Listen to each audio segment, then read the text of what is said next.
ने संसार बनाया ऐसा है। तो जो चीज बना है वो बिगड़ेगा। जो जन्म हुआ है मृत्यु होगी, सूर्य उदय हुआ है तो अस्त होगा, अस्त हुआ है तो फिर से उदय हो जाएगा। यही संसार का नियम। उस नियम में हम सब बंधे हुए हैं, हम चाहे ना चाहे। मोह माया का संसार है, लेकिन संसार में परमात्मा ने ये मानव चला इसलिए दिया है कि तुम अपना कर्तव्य कर्म करो और अपने को मुक्त करो।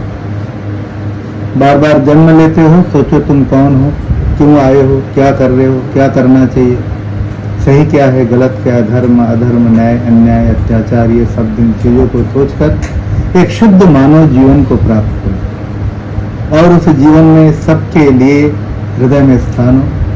कोई पराया नहीं है, कोई अपना भी नहीं, सभी अपने हैं तो सभी पराये भी।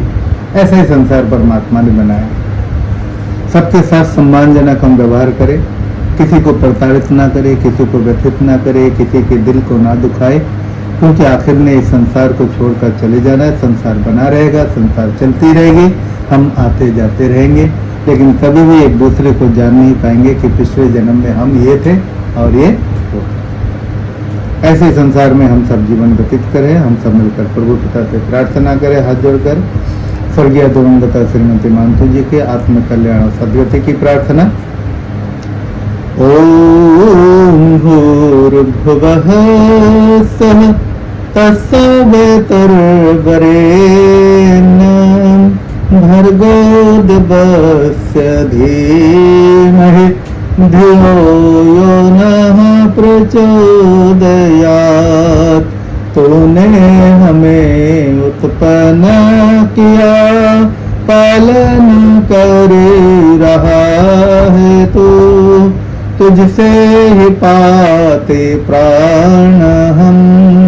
दुखियों के कष्ट हरता है तू, तेरा महान तेज है छाया हुआ सभी स्थान। सृष्टि की वस्तु वस्तु में तो हो रहा है विद्यमान। तेरा ही धरते ध्यान हम, मांगते तेरी दया। ईश्वर हमारी बुद्धि को श्रेष्ठ मार्ग पर चला। ओम भूर्भुवः स्वः तत्सवितुर्वरेण्यं भर्गो देवस्य धीमहि धियो यो नः प्रचोदयात्।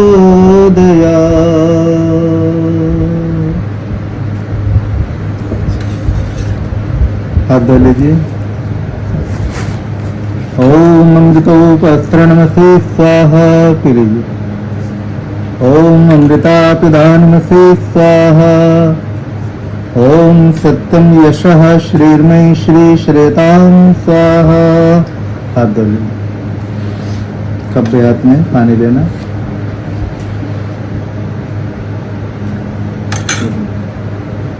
ओम, ये दोनों, इसके बाद हाँ ठीक है ठीक।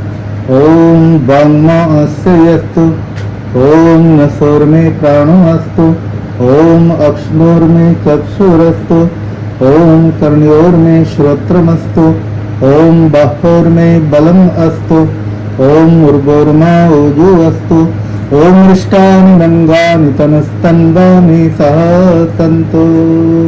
हरे श्री। इसलिए शरीरम माध्यम खलु धर्म साधनम। संसार में सबसे बड़ा धर्म है अपने शरीर को स्वस्थ रखना और इसे स्वस्थ रखकर स्वस्थ विचार और स्वस्थ चिंतन और स्वस्थ कर्म करना। इसलिए शास्त्र है, इसलिए वेद है, इसलिए हमारे सारे दर्शन शास्त्र है। गीता है, रामायण है, महाभारत है, नीतियाँ। कि हम जीवन में बदलते रहते हैं, हमारे विचार बदलते हैं, हमारे भाव बदलते हैं। कभी अच्छे सोच आते हैं, कभी बुरे सोच आते हैं, कभी मन में सबके लिए प्यार आता है, कभी कईयों के बारे में गलत विचार आता है। तो इन सब विचारों को सामंजस्य बनाने के लिए शास्त्र है। शास्त्र कहते हैं तुम, ये दुनिया कैसी है, जैसा तुम देख रहे हो, जैसा सोच रहे हो, तुम्हारी सोच के अनुसार। तुम अच्छे हो तो दुनिया अच्छे, तुम बुरे हो तुम लगेगा सारे लोग बुरे हैं। तो ये शीशे की एक घर की तरह है, जहाँ एक कुत्ता प्रवेश करता है तो घाव घाव करके आवाज करता है, तो देखता है सारे शीशे में कुत्ता भी भौंक रहा है। एक कुत्ता आता है तो अंदर प्रवेश करता है तो पूंछ हिलाता है, देखता है सारे कुत्ते पूंछ हिला रहे। बोले तुम ये दुनिया ऐसी है, तुम भले आप भला तो जग भला। तो संसार में हम आए हैं, संसार के कुछ नियम है, कुछ व्यवस्था है। ये माचिस जलाओ और ये करना। ओम भूर्भुवः स्वः।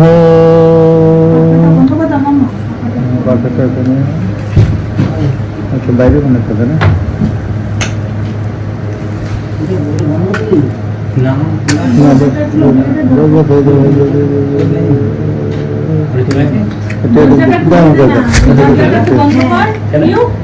दर्द तो बंद कर दो कल हो जाएगा।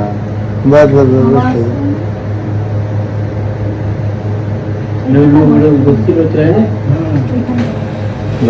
एक नेर मत देते, यही मत देते।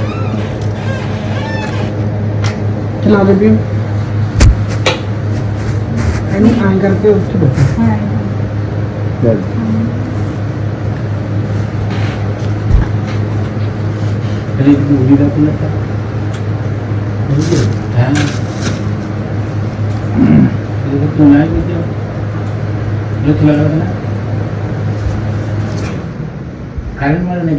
गीता गीत है, संगीत है जीवन का। हम इस दुनिया में दुख मनाने के लिए, शोक मनाने के लिए नहीं आए। हम दुनिया में खुद सुख पाना चाहते हैं तो सुख हमें देना भी चाहिए। पाता वही है जो देता है। तो संसार में हर एक को अपने अपने कर्म का फल मिलता है, आज नहीं तो कल मिलता है। तो दुनिया में हमें जो भी मिल रहा है हमारे कर्म अनुसार मिल रहा है। हमने किसी का भला किया है तो उस भले का परिणाम मिल रहा है। हमने बुरा किया उस बुरे के लिए घटना, दुर्घटना, रोग, शोक हमें प्राप्त होते रहते। इसलिए जानबूझकर किए हुए कर्म का फल परमात्मा बहुत तगड़ी देता है। हम प्रयास करें कि किसी के साथ छल कपट न करें, किसी को धोखा न दे, किसी को ठगे नहीं और हर एक का भला करते हुए चले। जैसे हम किसी से ठगना नहीं चाहते, हम नहीं चाहते कोई हमें ठगे, हमारा नुकसान करे, हाँ? तो हमें भी चाहिए कि हम भी किसी का ऐसा न करें। तो प्रारंभ करते हैं पहले अध्याय में अर्जुन विषाद हुए। जब युद्ध दोनों परिवारों का घटा तो अर्जुन एक माध्यम बना हमारे लिए। योगराज भगवान श्री कृष्ण जी और अर्जुन दोनों के एक दूसरे के बातों को सुनने की जो बातें हुई है, अर्जुन शिष्य बनकर मोहग्रस्त होकर योगराज भगवान श्री कृष्ण जी से प्रश्न पूछते हैं और उनका उत्तर जो है योगराज श्री कृष्ण जी देते हैं। तो प्रथम में ही विषाद का अर्थ दुख। दुखी होकर अर्जुन बहुत सारी बातें अपना दुख प्रकट करते अपने सखा के सामने। तो उन सब बातों को इस विषाद युग में सबसे पहले धृतराष्ट्र उस कुरुक्षेत्र में जो युद्ध हो रहा है उस युद्ध के बारे में कहते हैं कि धृतराष्ट्र बोला है, संजय धर्म भूमि के कुरुक्षेत्र में एकत्रित युद्ध की इच्छा वाले मेरे और पांडु के पुत्रों ने क्या किया। तो संजय ने कहा, संजय बोला, उस समय राजा दुर्योधन व्यूह रचना युक्त पांडवों की सेना को देखकर द्रोणाचार्य के पास जाकर ये बोला, हे आचार्य, आपके बुद्धिमान शिष्य द्रुपद पुत्र धृष्टद्युम्न द्वारा व्यूह आकार खड़ी की हुई पांडु पुत्रों की इस बड़ी भारी सेना को देखिए। इस सेना में बड़े बड़े धनुषों वाले युद्ध में भीम और अर्जुन के समान बहुत से शूरवीर हैं, जैसे सात्यकी और विराट तथा महारथी राजा द्रुपद और धृष्टकेतु चेकितान तथा बलवान काशीराज पुरुजित कुंती भोज और मनुष्य में श्रेष्ठ शव्य और पराक्रमी युधामन्यु तथा बलवान उत्तमोजा सुभद्रा पुत्र अभिमन्यु और द्रौपदी के पांचों पुत्र ये सभी महारथी। हे ब्राह्मण श्रेष्ठ, हमारे पक्ष में भी जो प्रधान है उनको आप समझ लीजिए। मेरी सेना के जो सेनापति है आपके जानने के लिए उनको कहता हूँ। आप और पितामह भीष्म तथा कर्ण और संग्राम विजय कृपाचार्य तथा वैसे ही आपका पुत्र अश्वत्थामा, विकर्ण और सोमदत्त का पुत्र धृष्टवा और भी बहुत सारे शूरवीर अनेक प्रकार के शत्रुओं से युक्त मेरे लिए जीवन की आशा को त्यागने वाले सबके सब युद्ध में चतुर है। भीष्म पितामह द्वारा रक्षित हमारी वो सेना सब प्रकार से अजेय। और भीम द्वारा रक्षित इन लोगों की ये सेना जीतने में सुगम। सब मोर्चों पर अपने अपनी जगह स्थित रहते हुए आप लोग सबके सभी निस्संदेह भीष्म पितामह की ही सब ओर से रक्षा करें। इस उपरांत कौरवों ने वृद्ध बड़े प्रतापी पितामह भीष्म ने उस दुर्योधन के हृदय में हर्ष उत्पन्न करते हुए उच्च स्वर से सिंह के नाद के समान गर्ज कर शंख बजाया। दोनों सेना आमने सामने। उसके उपरांत शंख और भेरी तथा ढोल मृदंग और गोमुखे आदि बाजे एक साथ ही बजे। उनका वो शब्द बड़ा भयंकर हुआ। इसके अनंतर सफेद घोड़ों से युक्त उत्तम रथ में बैठे हुए श्री कृष्ण महाराज और अर्जुन ने भी अलौकिक शंख बजाया। श्री कृष्ण महाराज ने पांचजन्य नामक, श्री कृष्ण जी के जो शंख है उसका नाम है पांचजन्य नामक शंख, अर्जुन का शंख देवदत्त नामक शंख और भयानक कर्म वाले भीमसेन का शंख पौंड्र नामक महाशंख बजाया।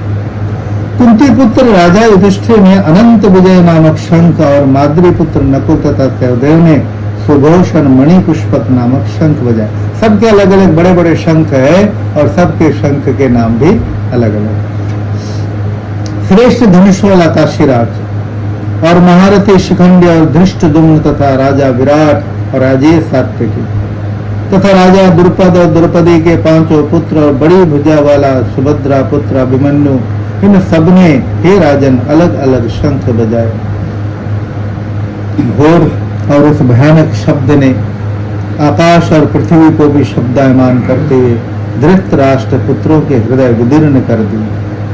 हे राजन, उसके उपरांत कपिध्वज अर्जुन ने, अर्जुन के जो ध्वज है झंडे हैं उसमें कपि हनुमान जी के चित्र बने हुए खड़े हुए धृतराष्ट्र पुत्रों को देखकर उस शस्त्र चलने की तैयारी के समय धनुष उठाकर ऋषिकेश श्री कृष्ण महाराज से ये वचन कहा, हे अच्युत, मेरे रथ को दोनों सेनाओं के बीच में खड़ा कर दीजिए। अर्जुन ने कहा, जब तक मैं इन स्थित हुए युद्ध की कामना वालों को अच्छी प्रकार देख लूं, किस युद्ध रूप व्यापार में मुझे किन किन के साथ युद्ध करना योग्य, एक बार देख तो लूं कि सामने है कौन, है तो एक ही परिवार के। तुम सबको देखो कौन पक्ष में कौन विपक्ष में, कौन कौन किस मुद्रा में खड़े। दुर्बुद्धि दुर्योधन का युद्ध में हित चाहने वाले जो जो ये राजा लोग इस सेना में आए हैं, उन युद्ध करने वालों को मैं देखूंगा उनके पक्ष में कौन कौन आए। संजय ने कहा, ये सारी घटना संजय सुना रहा है धृतराष्ट्र। संजय बोला, हे धृतराष्ट्र, अर्जुन द्वारा इस प्रकार कहने पर महाराज श्री कृष्ण ने दोनों सेनाओं के बीच में उत्तम रथ को खड़ा करके भीष्म और द्रोणाचार्य के सामने तथा संपूर्ण राजाओं के सामने ऐसे कहा कि हे पार्थ, इन इकट्ठे हुए कौरवों को देखो। इसके उपरांत पृथा पुत्र अर्जुन ने पिता के भाइयों को, आचार्यों को, मामा को, भाइयों को, पुत्रों को, पौत्रों को तथा मित्रों को देखा। उन दोनों ही सेनाओं में स्थित हुए ससुरों को और सुहृदों मित्रों को भी देखा और उन खड़े हुए संपूर्ण बंधुओं को देखकर अत्यंत करुणा से युक्त हुआ कुंती पुत्र अर्जुन शोक करता हुआ ये बोला, हे कृष्ण, इस युद्ध की इच्छा वाले खड़े हुए सजन समुदाय को देखकर मेरे अंग शिथिल हो जाते, मुख भी सूख जाता है और मेरे शरीर में कंप तथा रोमांच हो रहा। सामने तो मेरे अपने चाचा ताया मामा भाई बंधु मित्र, इन अपनों को देखकर मुझे मेरा अंग अंग शिथिल हो रहा है। मारा तो उनको जाए जो गैर हो पर आए, ये तो सारे अपने। हाथ से गांडू धनुष गिरता है और त्वचा भी बहुत जलती है, मानो शरीर जल रहा है तथा मेरा मन भ्रमित सा हो रहा है, इसलिए मैं खड़ा रहने को भी समर्थ नहीं। हे केशव, लक्षणों को भी विपरीत ही देखता तथा युद्ध में अपने कुल को मारकर कल्याण भी नहीं देखता। है तो एक ही कुल, कुरुवंश। और हे कृष्ण, मैं विजय को नहीं चाहता, राज्य तथा सुखों को भी नहीं चाहता।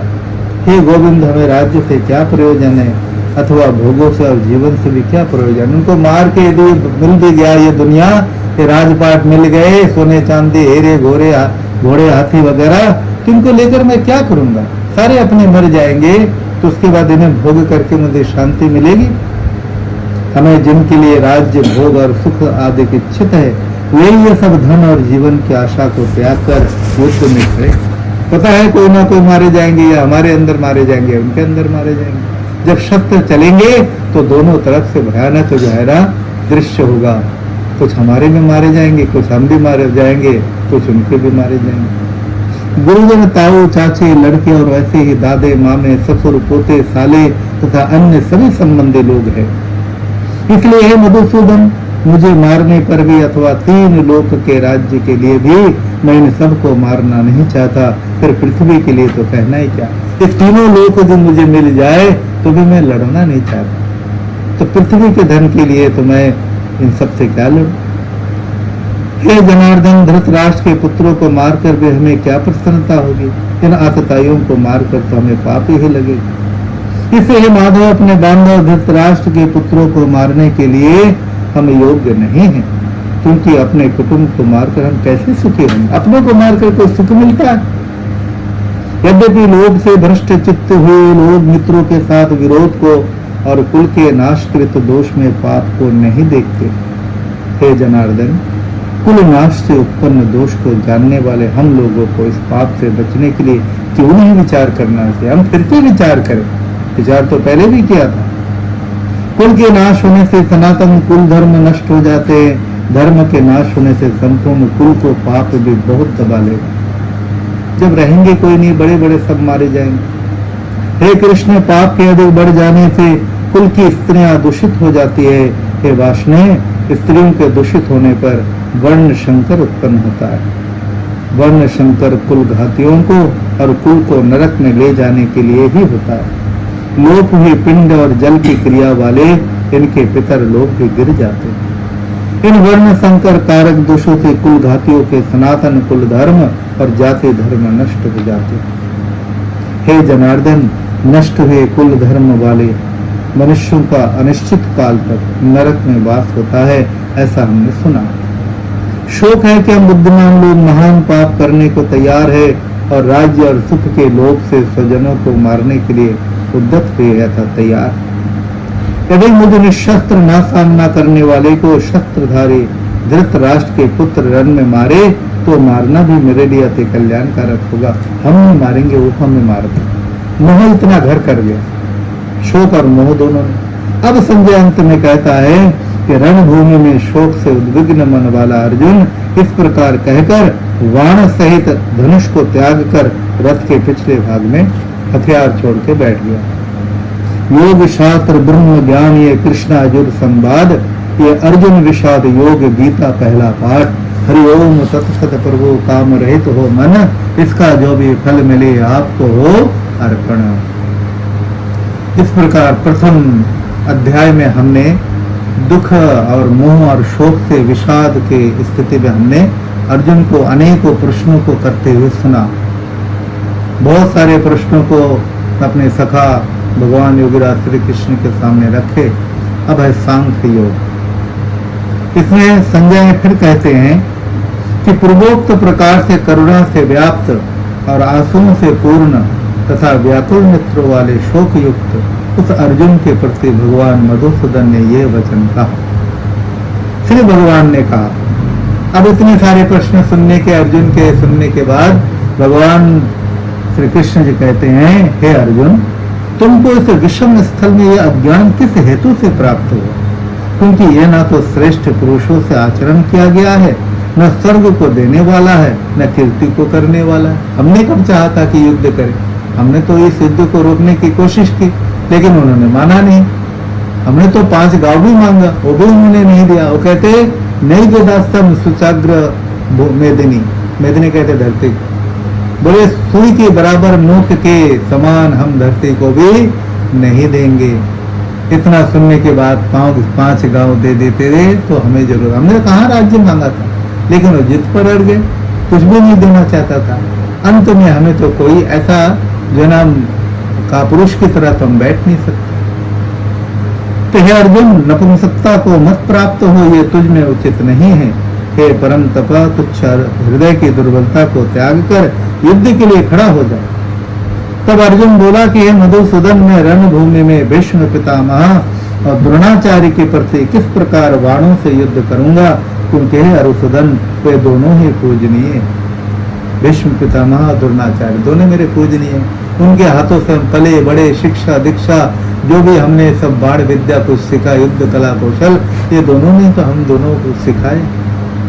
महानुभाव गुरुजनों को मारकर इस लोक में भिक्षा का अन्न खाना कल्याणकारक है, क्योंकि गुरुजनों को मारकर भी इस लोक में रुधिर से सने हुए अर्थ और काम रूप भोगों को भी तो भोगूंगा। उनको मार करते ही तो मिलेगा मुझे, उन भोगों को भोगने में मुझे कहाँ आनंद मिलेगा। हमको तो हमें पता लगेगा हमने ये प्राप्त करने के लिए कितने अपनों को मार दिया है, और हम ये भी नहीं जानते कि हमारे लिए क्या करना श्रेष्ठ है, अथवा ये भी तो हम नहीं जानते कि हम जीतेंगे या हमको वो जीतेंगे।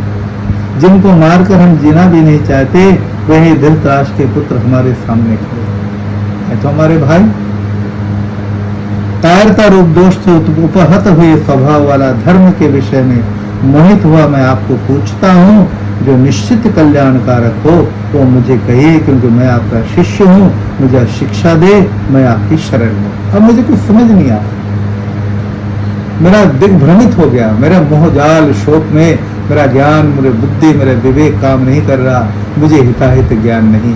अब तेरे शरण में आ गया हूँ, अब मुझे जो है इस बारे में बताए, क्योंकि भूमि में निष्कंटक धन धान्य संपन्न राज्य को और देवताओं के स्वामी पने को प्राप्त होकर भी मैं उस उपाय को नहीं देखता हूँ जो कि मेरे इंद्रियों के सुखाने वाले शोक को दूर कर सके। संजय इतना सुनने के बाद युद्ध के उस युद्ध भूमि के दृश्य को धृतराष्ट्र को फिर से कहते हैं। संजय बोला, हे राजन, निद्रा को जीतने वाला अर्जुन अंतर्यामी श्री कृष्ण महाराज के प्रति इस प्रकार कहकर फिर श्री गोविंद भगवान को युद्ध नहीं करूंगा ऐसे स्पष्ट कहकर चुप हो गया। कहता मैं युद्ध नहीं करूंगा, हथियार छोड़ दिया।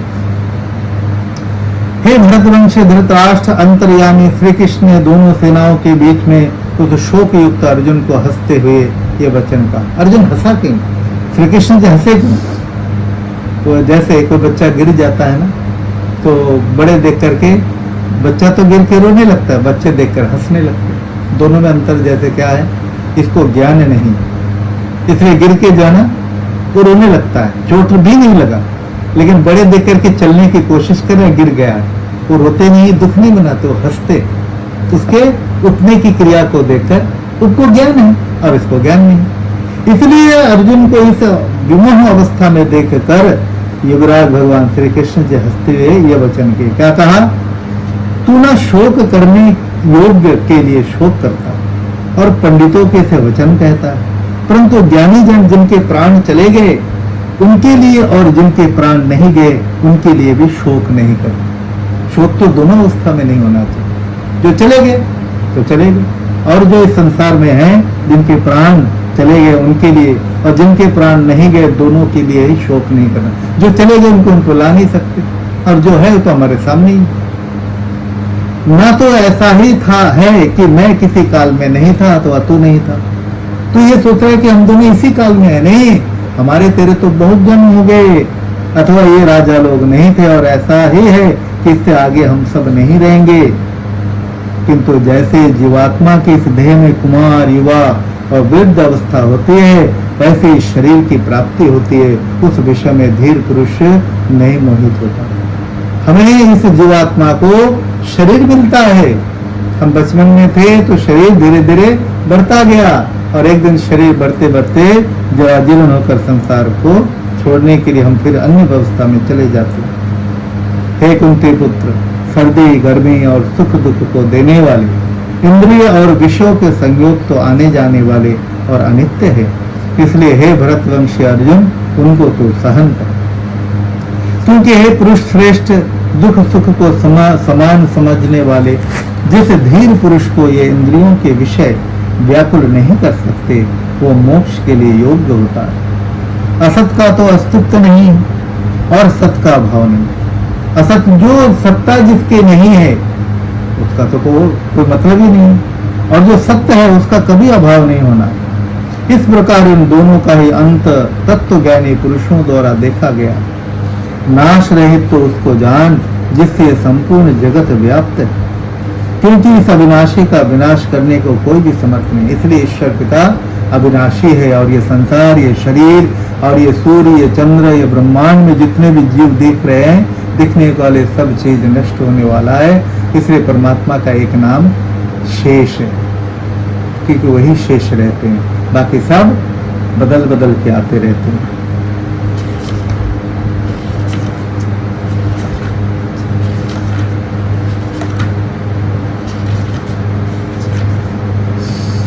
और इस नाश रहित अप्रमेय नित्य स्वरूप जीवात्मा के ये सब शरीर नाशवान कहे गए। इसलिए है भरतवंशी अर्जुन तो युद्ध कर। और जो इस आत्मा को मारने वाला समझता है तथा जो इसको मरा मानता है, वो दोनों ही नहीं जानते, क्योंकि ये आत्मा न मारता है और न मारा जाता है। क्योंकि किसी के द्वारा मारा जाता ही नहीं और कोई मार सकता भी नहीं। न मरता न जन्मता, होकर फिर ना होए, नित्य पुरातन शाश्वत तनवध नष्ट ना हो। ये अज है, अर्थात ये अविनाशी है, विनाश नहीं होता। अज जो जन्म नहीं होता, अव्यय है जो कभी भी व्यय नहीं होता। आत्मा नित्य महान है, करवाता करता है वध, कैसे जब ले जान। जैसे मनुष्य पुराने वस्त्रों को त्याग कर दूसरे नए वस्त्रों को ग्रहण करता है, वैसे ही जीवात्मा पुराने शरीर को त्याग कर दूसरे नए शरीरों को प्राप्त कर। गीता के बहुत प्रसिद्ध श्लोकों में से छोड़ पुराने वस्त्र जो नव धारण कर ले है, जेहि तुम तज जीर्ण तन करे प्राप्त न दे। जैसे हम लोग नए कपड़े लाते हैं तो कपड़ा देखते ही हमें बड़ी खुशी होती है, पिताजी हमारे लिए कपड़ा ले आए, एक टी शर्ट लेके आए, हम तुरंत जो पहने हुए थे उसको उतार देते और यूं फेंक देते हैं और नए कपड़े हम धारण कर लेते हैं। बोले जैसे तुम लोग फटे पुराने कपड़ों को उठाकर शरीर से निकाल कर यूं फेंक देते हो और तुरंत नए ग्रहण कर लेते हो। जैसे तुम्हें इस बात का ज्ञान है, ऐसे जीवात्मा इस जर्जरित शरीर को, न रहने योग्य शरीर को, जीवात्मा तब तक रहता है जब तक इसमें रहने के योग्य हो। जब जीवात्मा को लगता है कि इस शरीर में मुझे रहने योग्य नहीं रहेगा, फिर जीवात्मा इस शरीर को परमात्मा की व्यवस्था से, अपनी मर्जी से नहीं, मर्जी से हम कभी भी कहीं से निकल के चले जाए, निकालना, अंदर डालना और निकालना परमात्मा का कार्य है। हम किसी शरीर में अपने आप प्रवेश नहीं कर सकते और किसी शरीर से हम अपने आप निकाल नहीं सकते अपने आप को, क्योंकि करने वाला परमात्मा है। यदि परमात्मा ना होता हम लोग क्या करते, ये अच्छा नहीं लग रहा, किसी और शरीर में घुस जाते। तो ये संसार में एक शरीर में रहने की व्यवस्था नहीं होती। परमात्मा से कर्म फल के अनुसार देखता हुआ तब तक उस शरीर में रखते हैं जब तक उसके पिछले और इस वर्तमान जीवन के कर्म फल का समुच्चय भोग लिया गया होता है। कुछ इस जन्म के और विगत जन्मों के फल भोग करके जब ये देखा जाता है कि ये जीवात्मा ने पिछले और इस जन्म के भी बहुत सारे उन कर्म फलों को प्राप्त कर लिया है, अब इसे नए एक जन्म फिर से एक प्राप्त करने के देना चाहिए, तो कर्म कौन सा बनेगा? क्या मनुष्य बनेंगे, पशु बनेंगे, पक्षी बनेंगे, जलचर, उभयचर, नभचर, क्या बनेंगे? वो सारा उसका कर्म निर्धारित करेगा। तो यदि गुस्सा है, क्रोध करता है, हिंसा करता है, मारपीट करता है, ये पशु योनि में देना चाहिए, या तो कुत्ते या बिल्ली या शेर ऐसे बनते। और जो बहुत सहज सरल स्थिति में रहते हैं तो अंत गति सुमत, अंतमति सोगति, अंत में जैसे हमारी मति गति बनी रहती है वैसे ही परमात्मा हमारी व्यवस्था करते हैं। इसलिए कहते हैं शुद्ध मन से संसार को त्याग करने का प्रयास करना चाहिए, ताकि हमारा फिर जो अगला जन्म होगा वो भी हमें सुंदर और सुंदर प्राप्त हो। तो बात इस आत्मा को नाश रहित नित्य अजन्मा और अव्यय जानता है, वो पुरुष कैसे किसको मरवाता है और कैसे किसको मारता है। इस आत्मा को शस्त्र काट नहीं सकते, शस्त्र से तो शरीर कट सकता है, लेकिन शरीर में जो अशरीरी है, शरीर में जो अशरीरी है वो अशरीरी जीवात्मा कैसे कटेगा? उंगली तो कट जाएगी, लेकिन उसके अंदर रहने वाला वो नहीं कटेगा। हाथ एक पूरा कट जाएगा फिर भी जीवात्मा शरीर में रहेंगे, दूसरा हाथ भी कट जाए, दूसरे पैर भी, दोनों पैर दोनों हाथ कट जाए, फिर भी ये सारा जो हैगा।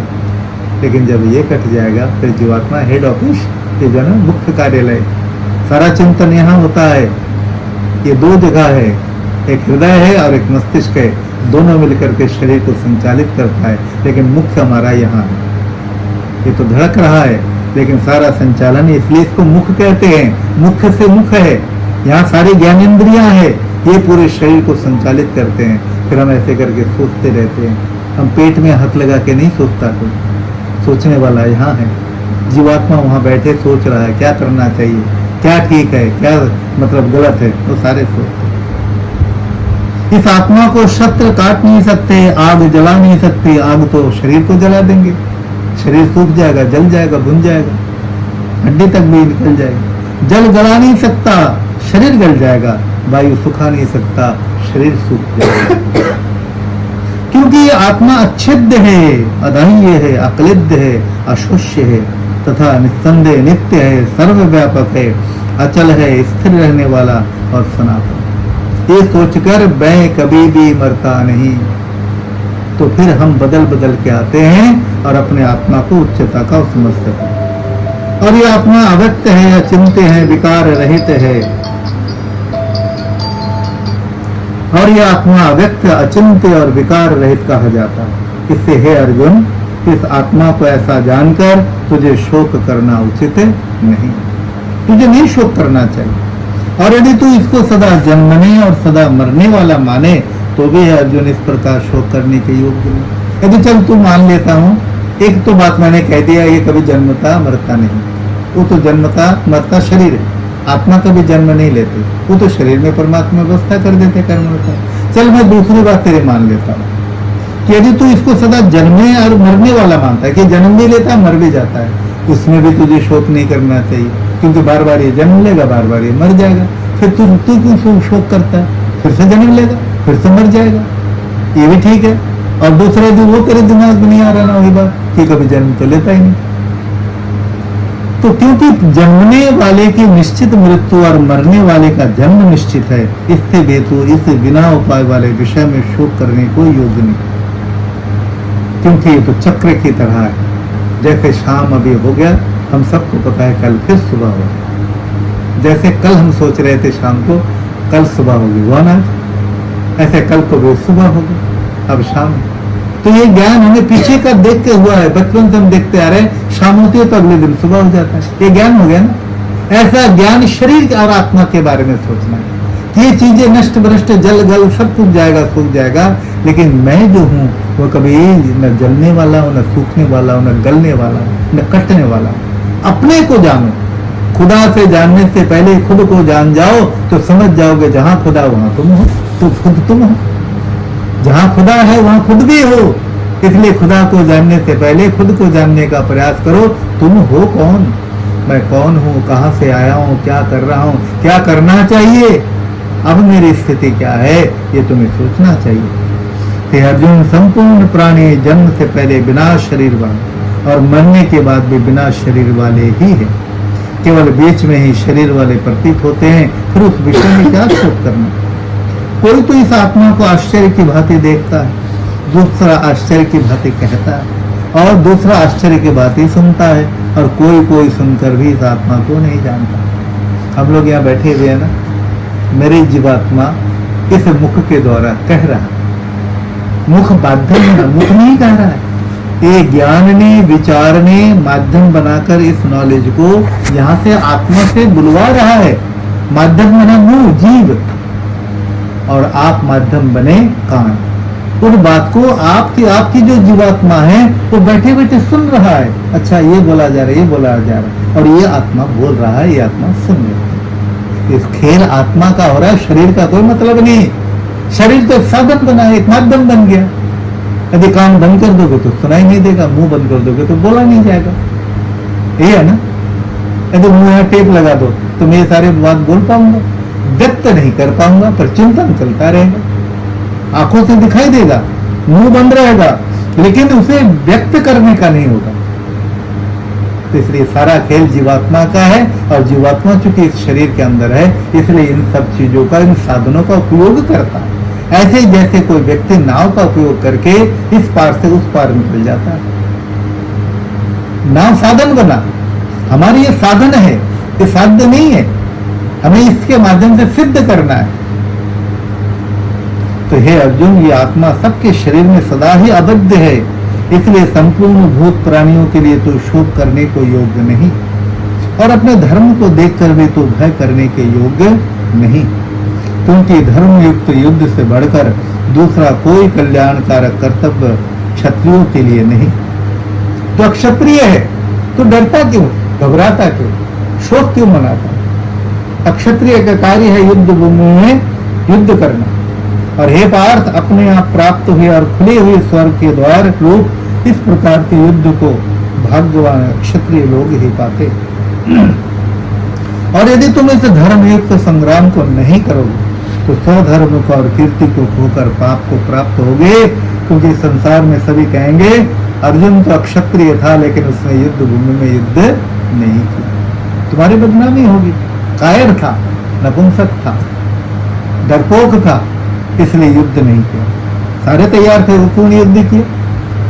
और सब लोग तेरी बहुत काल तक रहने वाली अपकृति को भी कहेंगे, और अपकृति माननीय पुरुष के लिए मरण से भी अधिक बढ़कर होगी। जो माननीय लोग है ना, उनका अवमानना करना ही उनके मृत्यु के समान है। और जिनकी दृष्टि में तो बहुत माननीय होकर भी अब तुच्छता को प्राप्त होगा, तो महारथी लोग तुझे भय के कारण युद्ध से भागा हुआ मानेंगे। लोग सच्चे समझेंगे कि कमी तो अर्जुन में था, सारे युद्ध क्षेत्र में डटे हुए थे, अर्जुन ने युद्ध करना बंद क्यों कर दिया? इसका मतलब है कि वो डरपोक था, इसलिए युद्ध नहीं किया।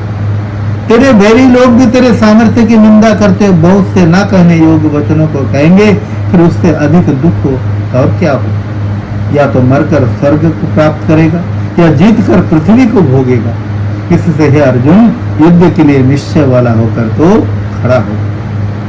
सुख दुख लाभ हानि और जय पराजय को समान समझ कर उसके बाद युद्ध के लिए तैयार हो, इससे तुझे पाप नहीं लगा। ये तो कहते रहे अर्जुन को भगवान श्री कृष्ण, लेकिन ये हम लोगों को ज्ञान क्या लेना है? जब लोगों को दुख आ जाता है तो क्या सोचना है? जब दुख आते हैं, जब हानि होती है, जब पराजय होता है, तो क्या कहते हैं? भगवान श्री कृष्ण जी कहते हैं कि दुख सुख लाभ हानि जय पराजय जीत और हार में दोनों को एक समान समझने का प्रयास करो। समान का क्या मतलब? जैसे सुख अच्छा लगता है वैसे दुख बुरा लगता है, वो उसका दुर्गुण है, ये इसका सद्गुण है। दोनों के अपने अपने प्रभाव है। इनको अपने आप को बैलेंस बना के रखो, नहीं बनाओगे तो टूट जाओगे। तो हानि और हानि में हम कैसे बैलेंस बनाएंगे? सुख में तो अच्छा लगता है, अच्छा लाभ हो गई और हानि हो गई। लाभ को तो अच्छा लगता है, हानि को हम कैसे अच्छा समझेंगे? तो हानि को यूं समझना है कि हमेशा ही हानि नहीं होती, कितने देर तक हमें लाभ मिला, तो हानि अभी प्राप्त हुई तो अब आगे लाभ ही मिल जाएगा। हम ऐसा प्रयास करें हानि ना हो, और हम कर्म ऐसे करें कि हानि दोबारा ना हो, हमें फिर से लाभ प्राप्त हो। हमें उसे दूर करने का प्रयास करना चाहिए, तो जो हानि हमें परेशान कर रहा था वो खुद ही दूर हो जाए। और उसे हानि को लेकर हम बैठे सोच करते रहेंगे, ओहो मेरा नुकसान हो गया, ओह मेरा नुकसान हो गया। नुकसान दूर होगा, नुकसान की भरपाई करने के लिए फिर से प्रयास करने पड़ेंगे। इसलिए संसार में इन दोनों को सामंजस्य बनाओ। तो ये पार्थ, ये बुद्धि तेरे लिए ज्ञान योग के विषय में कही गई, और इसी को सब अब निष्काम कर्म योग के विषय में सुन के जिस बुद्धि से युक्त हुआ तो कर्मों के बंधन को अच्छी तरह से नाश करेगा। इस निष्काम कर्म योग में आरंभ का नाश नहीं और उल्टा फल रूप दोष भी नहीं। इसलिए इस कर्म योग रूप धर्म का थोड़ा भी साधन जन्म मृत्यु रूप महान भय से उद्धार कर देता है। इस कर्म योग में निश्चयात्मक बुद्धि एक ही है, और अस्थिर विचार वाले सकाम पुरुषों की बुद्धियां बहुत भेदने वाली अनंत होती। तो हे अर्जुन, जो सकामी पुरुष केवल फल श्रुति में प्रीति रखने वाले, इससे बढ़कर और कुछ नहीं है ऐसे कहने वाले अविवेकी जन इस प्रकार की दिखाओ शोभा युक्त वाणी को कहते हैं। स्वर्ग को ही परम श्रेष्ठ मानने वाले पुरुष भोग तथा ऐश्वर्य की प्राप्ति के लिए जन्म रूप फल को देने वाले बहुत सी क्रियाओं के विस्तार वाले, उस वाणी द्वारा हरे हुए चित्त वाले तथा भोग और ऐश्वर्य में आसक्ति वाले उन पुरुषों के अंतःकरण में निश्चयात्मक बुद्धि नहीं होती। अर्जुन, सब वेद तीनों गुणों के कार्य रूप, तीनों गुण सत्य रज और तम, तीनों गुणों के कार्य रूप संसार को प्रतिपादित करने वाले, इसलिए तो निष्कामी और सुख दुख आदि द्वंद्वों से रहित नित्य वस्तु में तथा स्थित तथा योग क्षेम को न चाहने वाला और आत्मपरायण हो गए।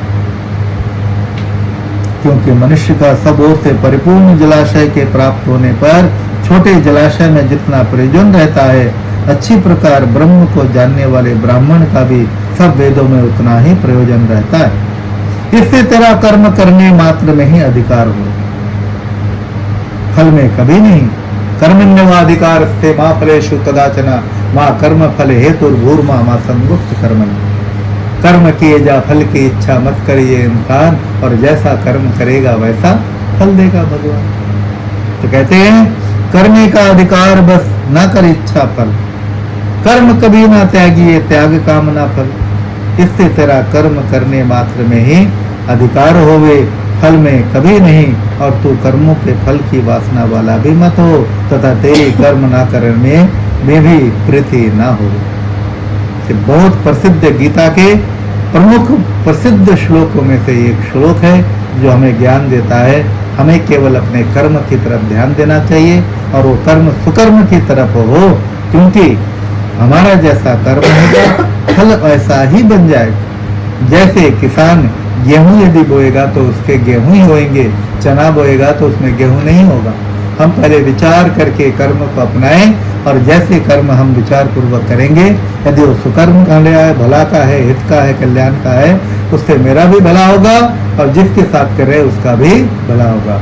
इसलिए कहा गया कर भला हो भला, ये संसार। इसी श्लोक के साथ पवित्र गीता का ये संदेश कि ये संसार में कर्म पर ध्यान दो, फल कर्म के अनुसार मिलेंगे। यदि फल को ध्यान दोगे तो फल तुम्हें हो सकता है ना मिले, क्योंकि मिलेगा भी नहीं। यदि कर्म नहीं करोगे तो फल मिलेगा नहीं, लेकिन यदि कर्म कर लोगे फल तुम्हें अपने आप ही प्राप्त होगा ही होगा, क्योंकि कर्म तो बीज है। जैसे किसान बीज बो देता है, लेकिन यदि वो सोचता रहता आम आ जाए, आम आ जाए, आम हो जाए, और बीज बोया नहीं, तो उसका आम आएगा, उसमें आएगा आम नहीं आएगा नहीं। तो बोले जैसे किसान आम का बीज एक गुठली बो देता है, तो बोते बोते वो सोचता है इस पेड़ में ये पेड़ बनेगा, फिर फल होगा, इसमें से आम होगा, आम खाएंगे, उसने बो भी दिया। लेकिन बिना बोए यदि बोलता जाएगा आम खा लेंगे, आम खा लेंगे, तो चाहे 20 साल तक बोलता रहेगा, आम मिलेगा नहीं। लेकिन उसने सोचा भी और उसे गुठली को दबा दिया आम के, तो आम भी होंगे। तो कर्म किया आम को एक गुठली को दबा देने का, फल भी मिला, मीठे मीठे आम के फल को खाने का। ऐसे संसार है। इस संसार में हमें सोच विचार करके काम करना चाहिए। जल्दबाजी में किए हुए कर्म का फल भी कई बार तुक्के से भले ही अच्छा हो जाए, लेकिन होता हमेशा गलत ही है। इसीलिए सोच समझ करके, उसके परिणाम को सोच करके, मैं जिन कर्मों को कर रहा हूँ, मेरा भला, परिवार का भला, समाज का भला, राष्ट्र और विश्व का भला हो रहा है या नहीं। यदि सबका भला हो रहा है, हमें ये कार्य को करना चाहिए। और यदि मेरा भला हो और किसी का नहीं हो रहा हो, तो ऐसे कर्म को करना उचित नहीं है, क्योंकि अपना भला तो पशु भी सोचता है। इसलिए हम तो पशु नहीं, हम तो मनुष्य हैं। इसलिए सार्वत्रिक कल्याण, जो प्रत्येक की उन्नति में ही अपनी उन्नति समझनी चाहिए। तो इस प्रकार से अपना भला करने वाला इस संसार में केवल अपना भला और स्वार्थ इंसान होता है। तो आज यहाँ तक हम रखते हैं। उम्र धीरे धीरे चली जा रही है, ये उम्र धीरे धीरे, पल पल आठों पहरे धीरे धीरे, पल पल आठों पहरे धीरे धीरे, चली जा रही है ये उम्र धीरे धीरे। बचपन गया और जवानी भी जाए, बचपन गया और जवानी भी जाए, बुढ़ापे का होगा असर धीरे धीरे, बुढ़ापे का होगा असर धीरे धीरे। तेरे हाथ पाँवों में बल ना रहेगा, तेरे हाथ पाँवों में बल ना रहेगा, मंद होंगी आंखें, नजर धीरे धीरे, मंद होंगी आंखें, नजर धीरे धीरे।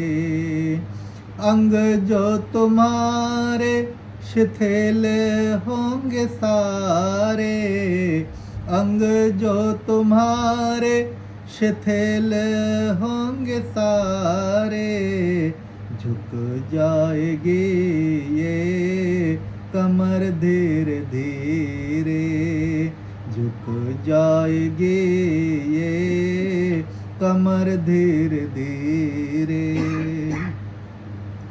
जो आया यहाँ उसको जाना पड़ेगा, जो आया यहाँ उसको जाना पड़ेगा। खत्म होगा जीवन सफर धीरे धीरे, खत्म होगा जीवन सफर धीरे धीरे। चली जा रही है ये उम्र धीरे धीरे, पल पल आठों पहरे धीरे धीरे। चली जा रही है ये उम्र धीरे धीरे, चली जा रही है ये उम्र धीरे धीरे। कि धरती माता भी घूम रही है और हमारी उम्र भी धीरे धीरे घूमते घूमते एक छोटा सा नन्हा बच्चा मातृ गर्भ में आए और जन्म लेकर इस संसार में धीरे धीरे पलते पलते कब बड़े हो जाते हैं माँ के सामने पता ही नहीं लगता, और एक दिन धीरे धीरे संसार को छोड़कर चले जाते हैं। फिर हम ही लोग 50, 60, 70, 80 साल के होते हुए जब हम अपने पुराने कोई फ़ोटो देखते हैं तब हम देख के हैरान होते हैं, और 5 साल में ऐसा था और आज कैसा हो गया। ये शरीर का परिवर्तन है, आत्मा का परिवर्तन नहीं है। आत्मा फिर धीरे धीरे इस शरीर के जैसे ये अयोग्य हो जाता है, फिर ईश्वर अपनी व्यवस्था से हमारे कर्म के अनुसार फिर एक नए जीवन के लिए परमात्मा इस शरीर से जीवात्मा की प्रस्थान करने की व्यवस्था कर देते हैं। जाना कोई नहीं चाहता, लेकिन परमात्मा छुड़वा देता है इस शरीर से। जैसे हम किसी किराए के मकान में भी 5-10 साल रहे ना, तो उसमें से निकलने का मन नहीं करता। भले हमें पता हो कि मकान अपना नहीं है, लेकिन उसमें रहते रहते इतना आसक्त हो जाता है, उस घर को भी छोड़ने को मन नहीं करता। तो इस घर से कोई कैसे निकल सकता है? लेकिन ये तो हमारी इच्छा है। परमात्मा कहते बेटा अब तूने कर्म कर लिया है, अब यहाँ से निकल। तो वहाँ से जैसे निकला था ना, तो इसमें डाल दिया, अब यहाँ से निकल, कहीं और डाल देंगे। तेरे कर्म अब पूरे हो गए, यहाँ रहने का तेरे अब सारा समाप्त हो गया। जैसे हम लोग ड्राइविंग लाइसेंस वगैरह करवाते हैं ना, तो कहते हैं कि अब नए बच्चों का होता है ना 25 में कराया, फिर 10-15 साल का मिलता, 35 साल में रिन्यू, फिर उसमें रिन्यू कराना होता है, नहीं तो पकड़े जाएंगे, पुलिस वाले पकड़ लेंगे तो चालान काट देगा। तो परमात्मा कहते हैं मैं रिन्यू कराता हूँ, तुम हमेशा बने रहोगे बेटे, तुम दुनिया में थे, है, रहोगे, बस मैं तो चेंज कर देता हूँ। बस यही चेंज तुम्हें समझ नहीं आता, और जब समझ जाते हो फिर पूछते नहीं, क्योंकि तुम्हें दुनिया को देखकर समझना चाहिए कि कोई बच्चा आ रहा कहाँ से आ रहा है, और कोई मृत्यु की तरफ जा रहा है तो जा कहाँ रहा है। ये आने और जाने का चिंतन करो, ये कहाँ से आ रहा है, कौन भेज रहा है, ये जा रहा है तो कौन बुला रहा है, ये सारा मैं ही हूँ। मुझे जानने का जब जान जाओगे तो मेरी व्यवस्था को जान जाओगे। मैंने कष्ट देने के लिए तुम्हारे शरीर से जीवात्मा को नहीं निकाला, तब भी निकाला था, आज भी निकाल रहा हूँ, आगे भी निकालता रहूँगा, लेकिन तुम्हारे भले के लिए। अब इस घर में तुम्हारा रहना पूरा हो गया है, इस घर से निकलो और एक नए घर में जाके अपने घर का विस्तार करो, अपने जीवन का विस्तार करो। ऐसे परमात्मा ने ये सारा संसार विश्व ब्रह्मांड बनाया, और हम लोग अपने अपने कर्मों के कारण इस संसार में आते जाते रहते हैं। बोले सच्चिदानंद भगवान की जय। ओम दौ शांतिरंतरिक्षं शांति, पृथ्वी शांतिरापः शांतिरोषधयः शांतिः। वनस्पतया शान्तिर्विश्वे देवा शान्तिर्ब्रह्मो शान्ति सर्वं शान्ति शान्तिरेव शान्ति सामा शान्तिरेधि ॐ शान्ति शान्ति शान्ति।